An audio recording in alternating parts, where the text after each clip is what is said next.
Hi, everybody, and welcome to the Playful Humans podcast. I'm your host, Mike Montague, and my guest this week is a play professional and author of Return to Play. It's Brandi Heather. Say hi, Brandi. Hey, Mike. How are you? Never trust anybody with two first names. We'll come back to that here in a second, though. The show is brought to you by Playful Humans. If you need a little more fun, flow, fulfillment in your life, check out playfulhumans.com. We have a community there where we transform the burned out and bored into the empowered and engaged. And you can take a personality quiz. Playfulhumans.com/quiz. Find Brandi at amped2play.com. Here we go.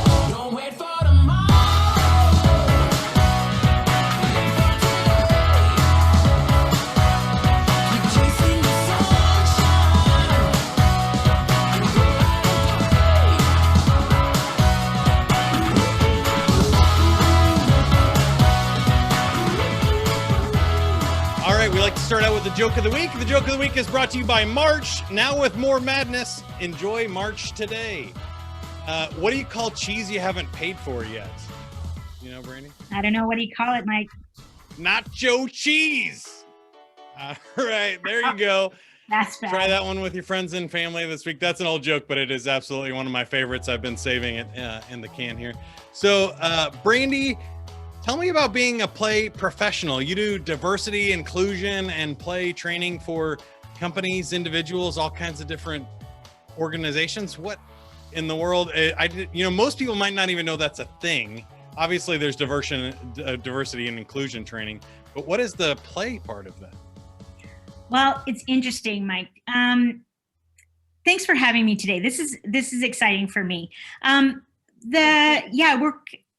I guess the fundamental premise is that we're taking this thing called play, which is different for everyone. So when I say play to people have all sorts of different ideas about what it is. And the thing about play is it's really personal. And so the foundation of a lot of background and research and certificates and education and all those pieces really comes down to a lot of the things that we learned when we were kids are still things that we need to both survive and thrive as we kind of move forward in our lives. And one of the things that we're starting to see is this, and we have seen, is this decrease in play, this kind of unrestricted, uncensored kind of play in which kids, for example, can play without structure, without organization and management. And what we've done, unfortunately, is we've taken these kids and we've put them in these wonderfully safe, sterile environments. And then what happens is when we create change or there's chaos or all of those things that are pretty natural parts of our life, those all feel really scary. And one of the big things is we're less resilient to change now.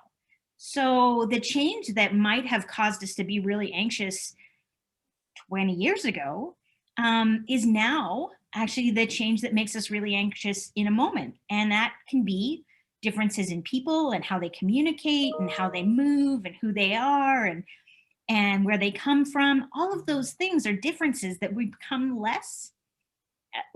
actually become less inclusive because that is one of the fundamental things we need. And play is where we find it. Yeah, I think that's huge. I've heard a stat that like people get more information now in a day than they got in like 10 years, 50, 100 years ago. And so there is just so much change and evolution and things are getting faster and faster. Obviously, we don't have to tell anybody about the disruption and change that's gone on for the last 12 months, but it's also interesting at the same time, we keep systematizing things and automating things. And like you said, just sterilizing stuff so that we can't adapt to all of this stuff. So we're changing things and we're lowering our ability to communicate, our ability to deal with stress, our ability to be creative and see solutions outside the box. That it really is a problem. But tell me about the upside so we don't, depress the hell out of everybody at the beginning of a play podcast. You obviously have some solutions to this, right? I do. Well, you know what? the upside is this, Mike. It doesn't matter where we travel in the world. People play. For me, it's one of the fundamental universal languages. We actually don't need language to share it, any of those things. Yeah. So play is really one of those centrally, it binds us to our humanity. We can travel anywhere and see it. We can travel anywhere and feel it. And we know when we're in it. I think that's the thing. People ask me all the time, like, how do I know it was play? And it's like, if you feel like you were free to choose, it was your time, you didn't check your cell phone to check, oh my goodness, what time is it? And it was kind of timeless, a moment in which you were like totally enraptured, you were in play. And Yeah. it doesn't need anyone else's, it really doesn't need anyone else's opinion. You don't have to go to Facebook for it. And actually, the funniest thing is that it's really hard to capture on camera. So we're always trying, I think in social media, we're always trying to capture what play looks like. And it's like, actually, most of the time we're too busy to take a picture of it. You Like, should be. Yeah, you should you be too should busy. be too busy to pull out your phone and take a selfie. Um, this is the moment where you love it so much that you don't take out your camera, and Yeah. people around you absorb it. Like, just think about, Mike, when was the last time you were like having so much fun that even the people around you couldn't help themselves except to be like, oh, this is so much fun. Yeah, well, I happened to get a gig hosting virtual game shows over the holidays for company parties, and it's really fun. And I get so lost in it. I'm putting on different wigs and mustaches and dressing up as the different game show hosts, and I'm laughing, and they're trying to come up with the answers to the quizzes, and everybody's just in the moment, and that's the beauty part of it. And sometimes we record those things on Zoom because they're virtual, but that's not the point. We don't even share them, or it's just meant to be for the moment. So I like the ones where we don't record, and I can say, hey guys, whatever you say stays here. We're not worried about what we look like because we're not recording. So only the people in this meeting are ever going to know how much fun we had. Let's have as much as we can. Right. I think those are special moments. You said something right there about recording it. And for me, I've always thought this because I was a DJ too, and I hosted karaoke shows in my 20s. And when people force fun, when they try to be like, New Year's Eve is going to be the best night ever, that is always when it's the lamest. It's like, that's way too much pressure for fun. You got to relax and let it evolve and get lost in it, not try to force it and record it and curate it and make sure everything's smooth. Wedding DJ was the same thing, right? I always told brides and grooms, like, look, we can put all the planning and prep into this and make sure it's everything that you want before, but when it comes to the day of the wedding, it is what it is. You got to let it go and just enjoy the party. Do not try to force anything there or you're going to ruin it. Well, I'm going to tell you something. So in my book, Return to Play, I got the opportunity to interview some pretty incredible people. And one of them was Seth Godin. So love Seth. Yeah, Seth Godin took 20 minutes out of his day, and we had a Zoom call and we talked all things play. And Seth Godin will tell you that, and you can read some of his work in my book. He will tell you that the last TED Talk that he did, they put so much pressure on him to, for it to be perfect and for it to be a certain way, and so much pressure on it that he lost his play. And like he said, at the end of it, when we lose our play, the audience doesn't get what they need. The people outside don't get what they need. And so, he was really clear about the fact that play is kind of this space in which we are our best selves. And so that's really what I do. I come into an organization and I help them remember that some of the key skills that they have actually didn't get listed on their resume. Some of the key skills they have are really fundamentally underneath and rarely shared, and especially in the work environment. And one of the first things that we need to do is actually come to a place where we can all realize that our differences actually make us hugely strong, and not from a, not completely from a, siloed space like disability and culture and race and sexual orientation. All those things actually fundamentally, our play skills are the ones that we share and make us wonderfully unique. And so if we can kind of come from that Right. playful space, then we can talk about some of the even more difficult things to talk about. But we've come from a place where we start to understand and know each other and feel like people belong. Then I can talk about inclusion, and then I can talk about diversity, and I can go from there. So that's what I do. I come in and I work as a coach for businesses and organizations and nonprofits and educators and schools. And I think that's awesome. I want to ask you about your career here in a second, but I wanted to reiterate what you said about the resume because that really resonated with me. I kind of polish mine up from time to time, and I can add cool things on there. Like I've opened for Billy Idol or Frankie Valli, or my podcast's got 1 million downloads or whatever. Those are fun things, but I don't think that describes who I am or the playful spirit of those things, of what those mean, right? And it is one of those weird things that if you say you're fun, you're not fun.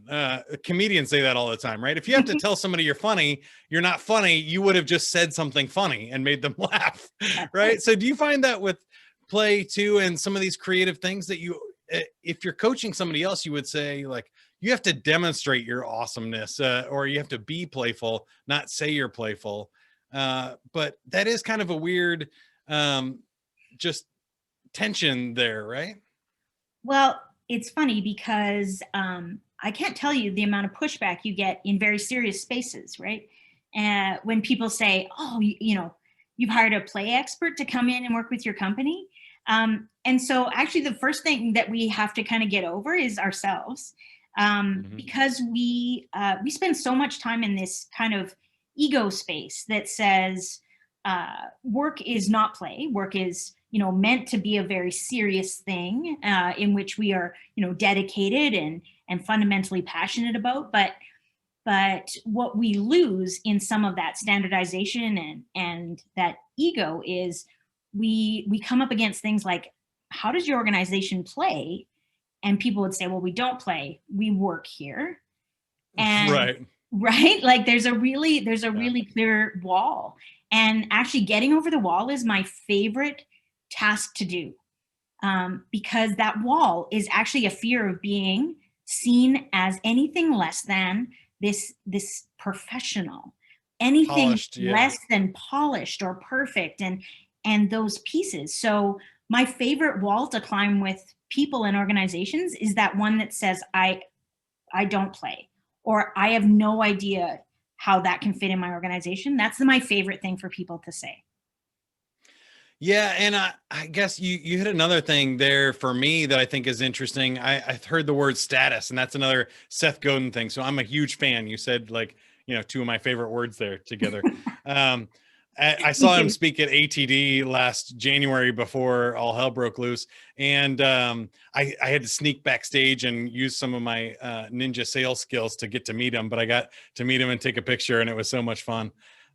So he's one of my favorite people. But talking about the status, that's one of the great things about play is it's almost like and equating to sexual harassment and stuff that you talk about. Like there Yeah, can't be status differences in play. If somebody's like, hey, if you beat me at this game, you lose your job. Well, that's not going to be fun for anybody, right? That's not play. exactly. That's like a task from your boss. That's work then, right? And so I think that is really interesting too, that it does free up people from different backgrounds, different statuses and things. If you're truly playing a free game with the same rules, that's a special moment in our community. Well, and I think Simon Sinek's doing a ton of work and just put out a book on the infinite Yeah, I game, read it. right? Yeah, yeah. And again, our lives, if we live them in that kind of finite game process, there's always a winner and a loser. And the great thing about play is that it is an open space where we don't have to dedicate who's better or who's worse, but it's a wonderful space to learn from. So I'll give you an example. If you come into one of my play trainings, I do all sorts of things, a little bit like your, a little bit like your DJ experience. Yeah. But one of the things I might do is put a ball of clay in front of everyone, and then try and talk about, very detailed, structured things. And most people in the room, it doesn't matter who it is, it can be play professionals. Most people in the room are more concerned about what I'm going to ask them to do with the ball of clay than anything else that's in their head. If I put crayons in front of them, if I put paint in front of them, they're all so worried about what's going to happen next and who's going to see and what, what will be assumed about what I know or don't know. And if I'm an artist, and they put all sorts of titles on it.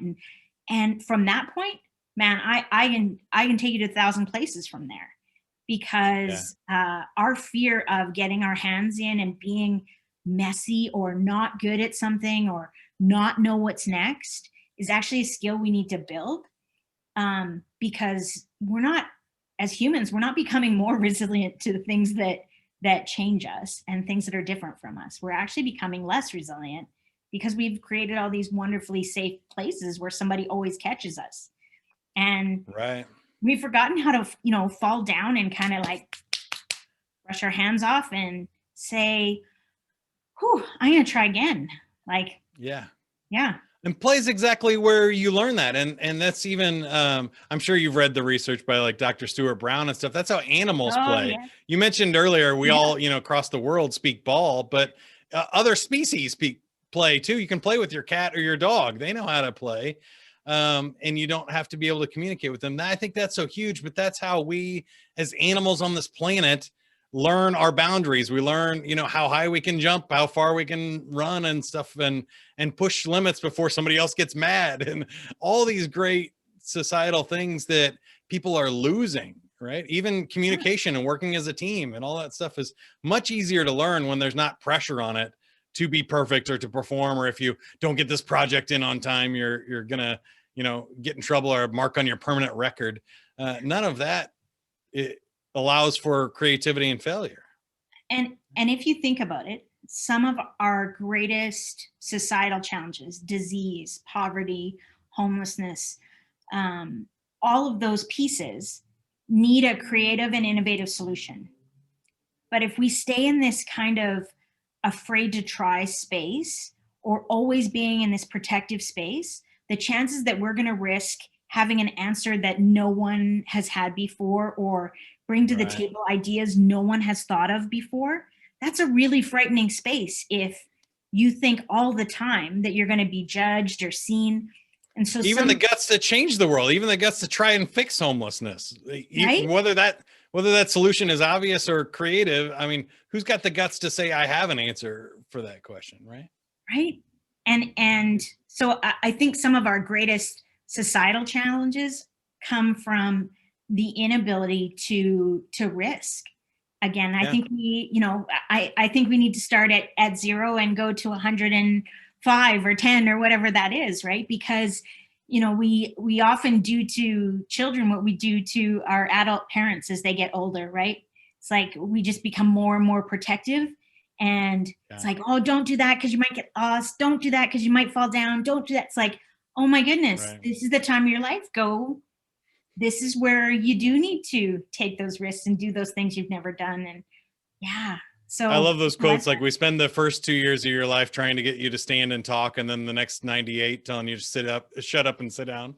And I think like that is so true for me. And I think you said too, old people and anybody else, like, that's just, you kind of get beat down by all the rules and people telling you have to fit in and follow along. And that's not fun for anybody. But I wanted to ask you about your career, because I think as a play professional, that is one of those gutsy things where, did you go straight to this? Did you have like a quote real job? Did you find other playful things along the way? Like, how did your career path go? Yeah.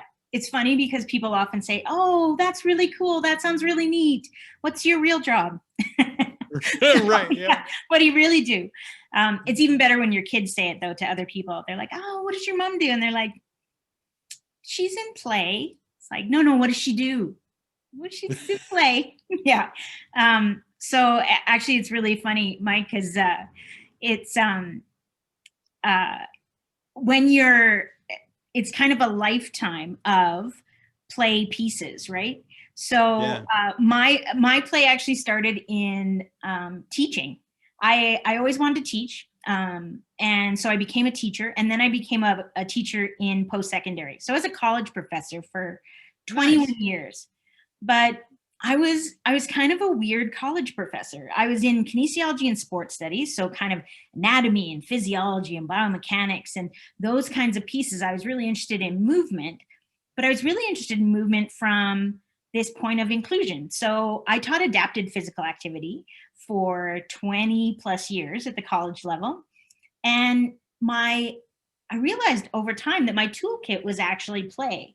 So I could move a class of 200 students from, oh my goodness, I've never worked with someone with a disability, to, oh my goodness, this is what I want to do for the rest of my life. I could actually move them through that in a place that didn't shame them for where they came from or to, or what their, what their background was, or what they thought about people with disabilities, and actually move them to a place where it was like, oh my goodness, this is a real opportunity.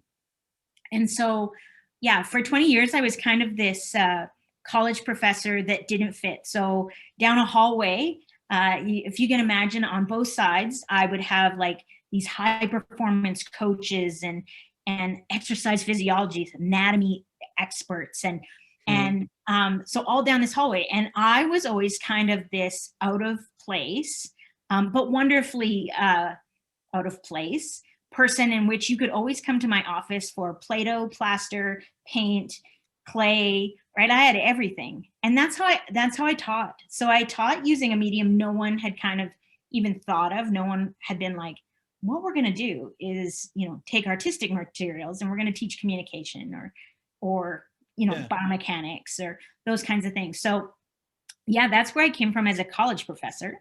And then when I realized, okay, my background was really in disability inclusion, and especially with families. And I can tell you that probably the most important thing I learned ever was from children with disabilities. Because if you think about children and families with children who are living with disabilities, they are faced every day with ever-changing situations. They are the best adapters ever. Like, they are in constant adaptation mode. And kids with disabilities are often faced with this, like, that really bubble wrap of like, don't go out, don't do that, I don't want you to get hurt, I don't, I always want you to be safe. And so in that kind of progression, I ran children's programming on the weekends and family programming on the weekends. And the kids would teach me that in my space, they were able to do anything. Like, they were just more capable. Families felt more connected. And that's what I tried to teach my students too. And students still come back and say, like, what you taught us was more valuable than any textbook ever could, because I really did take students back to community and say, you need to watch, like, and see, these are some of the best lessons you're going to get. So. Yeah, I totally agree with that. And I can relate to a lot of that story of coming up with play pieces of the career, and being willing to have fun and be a little gutsy when you're not doing necessarily a play role. So I've always just wanted to have fun and be the class clown, no matter what job I happen to have. So I would, when I was a web designer, I would prank people and stuff, or tease my friends and stuff, because you can buy any domain name. So, I can be by johnsbeingajerktoday.com and set up a website and just send it to them and tease them and have some fun. Yeah. And so, yeah, I think all that stuff is really relatable to me. And I wanted to ask you about the book, because you've been doing this for a long time, but I think the book's new, right? And yeah, so the what book's stirred new. that, and what's the message in the book? So, well, so I stopped being a college professor. I guess maybe you never stop being a teacher, but I left the college world in 2018, and I co-founded a company called Amp to Play, which is what you can connect to. So yeah, we have an ISO-Love play box that can be sent internationally. And so we have that product. We have professional services where we come in with educators and business and that. And so I was like hoping there was this bigger playground, this place where my skills could really get to more people. And it's really been that. And I just totally lost my play train of thought there, Mike. We get the ding, but then what's the book about? Yeah. The book. So the book has been in play for a very long time. The book is actually a combination of my experiences as well as what I think needs to happen in areas like, yes, absolutely in inclusion, where play can make a change in inclusion, but some fundamental pieces of our, global loneliness, this idea that people are living lonely for longer, and that they can be lonely in spaces filled with people.